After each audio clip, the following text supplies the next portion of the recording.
Okay.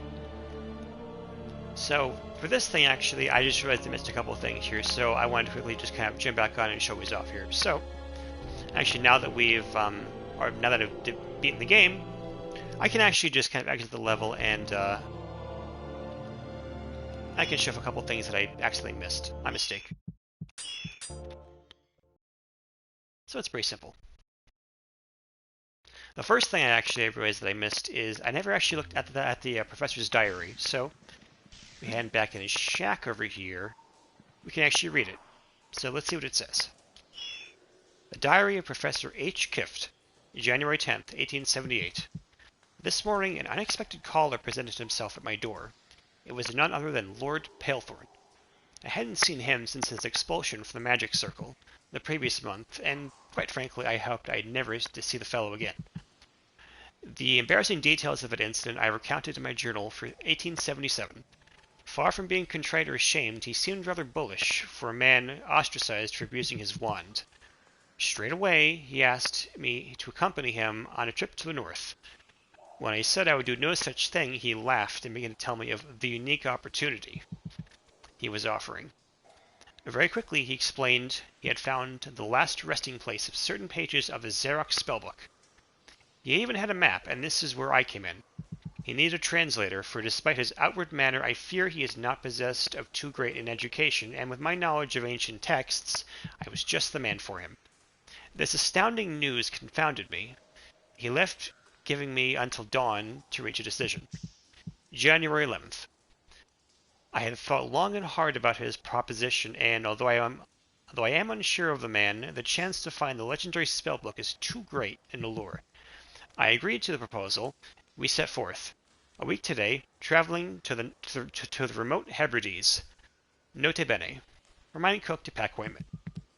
January 17th. I find myself in the Bonnie Prince Charlie, a coastal inn some 80 miles west of Inverness. Tomorrow we set sail for the Hebrides. The weather forecast is bad, and as I look from my window across the sea, a great foreboding steals up upon me, as real as the storm clouds themselves, that at this very moment roll in from the east, blotting the stars from the sky.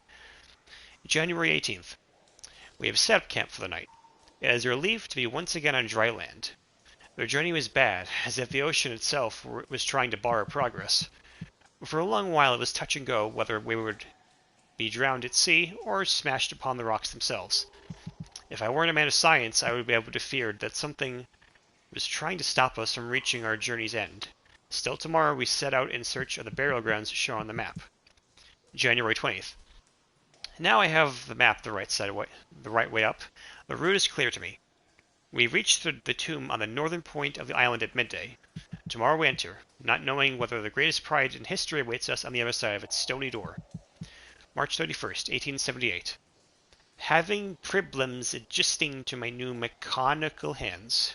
Will recount my story later. April 1st, 1878. Hands fully functional. It is indeed fitting that today is All Fool's Day, as I begin to recount the final stage of our ill-fated trip.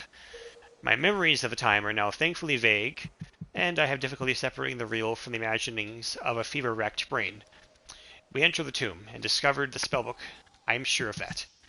Whoever sealed the book in this resting place must have meant for it to remain there for all eternity, for no sooner had Palethorn placed his hands upon it, the room began to collapse. The last thing I remember clearly is Palethorn pushing me aside as the great tomb door began to lower. I scrambled for the exit too late. The door is sliding shut, trapping me in the darkness, my hands crushed beyond repair.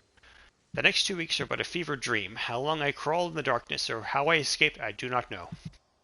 I am reliably informed I was spotted at the water's edge by local fishermen, and transported back to Inverness to recover from my grievous injuries. Now safely back in London, I fear for the future. I can only wonder what Palethorn intends to do with the book. Only one thing is certain. When he does surface again, I will have my revenge.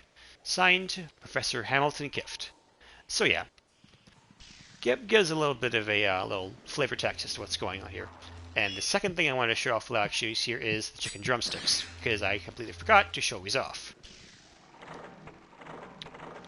And yeah, so what's interesting is when I did the stream before, the graphics for the levels get a little glitchy because this is what it's supposed to look like instead of, well, just showing cathedral spires.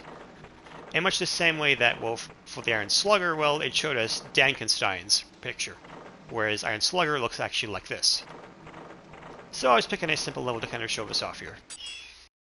Now, the chicken drumsticks have probably the potential to be the strongest things in the game, even if they were slightly toned back for the sequel. So what these do is, we throw one at an enemy, slowly, I pile them up into a roast chicken, and you can eat it for a little bit extra health. If it'll work, that is.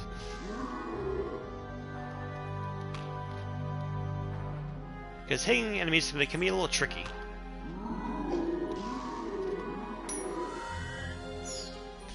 It's an extra 20 health, but nothing...